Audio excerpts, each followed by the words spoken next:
We pack up our car, headed out on a 5-hour drive from Sydney to West Coast. Just the two of us, chasing stormy skies, ocean air, and a little holiday escape. We arrived at the Wickaninnish Inn, famous for its unbeatable storm watching views, and it's also been recognised in the Michelin Guide for its exceptional hospitality. And our room was everything we hoped for. Ocean facing, waves crashing right outside the balcony. We ordered room service and had an early night. Next morning, Dan booked an early morning yoga session for us, followed by the ancient cedar spa experience. The hotel was very sweet and tentative for preparing our lockers with personalised name tags. I'm ready and excited to see what this luxury spa has to offer. We started with a warm foot soak. Our feet carry us so much through life, they really deserve a good soak. They move us into this little wood cabin by the ocean, and the view was simply breathtaking. I have a question for the girlfriends and wifeys out there. Would you prefer your partner get a male or a female masseuse? Because it was weird watching him getting massaged by a woman right in front of me. Or is it just me? After a full body massage and exfoliation, although we were fully relaxed, we relaxed them more in the steam cave. As you can see, he was so stunned by the view. It was quiet season, so we had the entire place to ourselves. And then it was lunchtime. We're headed to the hotel restaurant Point for lunch. The food was highly recommended by our Dan. He ordered a classic restaurant breakfast. This is what he said, and I quote, "This is the first time I've had bread that tastes like bread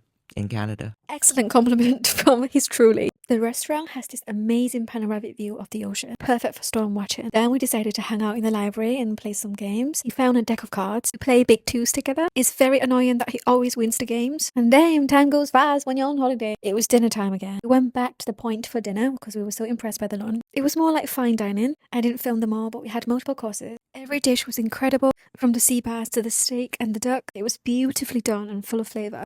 Honestly, such a perfect end to the day. The next morning, the storm was still rolling in, but we decided to head out anyway. The Tofino trip would be incomplete without a trip to the beach, but the storm was not going to stop us. My spirit remains high and I was having so much fun messing around. I was loving it, but him?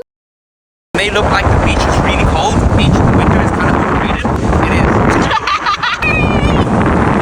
After a quick visit to the beach, we stopped by Wellside Grill for lunch. We ordered a burger, pulled pork poutine, and of course fish and chips. And yeah, the portions were massive. We were absolutely defeated. We went for a little explore around Tofino town. This was me minutes before Dan attempted to abandon me in the middle of nowhere. When we got back to the hotel, the power went out for about 5 hours, which is very on brand for a stormy Tofino trip. But honestly, it just added to the vibe. Before we knew it, it was time to leave. But I wasn't ready to say goodbye, especially now that the weather took a quick turn. Here's me taking it in for the last time. The holiday was fun, but it's time to go home. On the way back, we were completely unaware of what was waiting for us. As we drove through the mountains, everything was completely covered in snow. The entire landscape turned white, like something straight out of a Christmas movie. We called it our White Christmas. It was absolutely magical. Our final stop was at the Cathedral Grove. It was highly recommended by our friends James and Rebecca. Eventually, you get to this massive cedar tree with a hole in the middle, and just like that, our little Tofino trip came to an end. See you next time. Bye!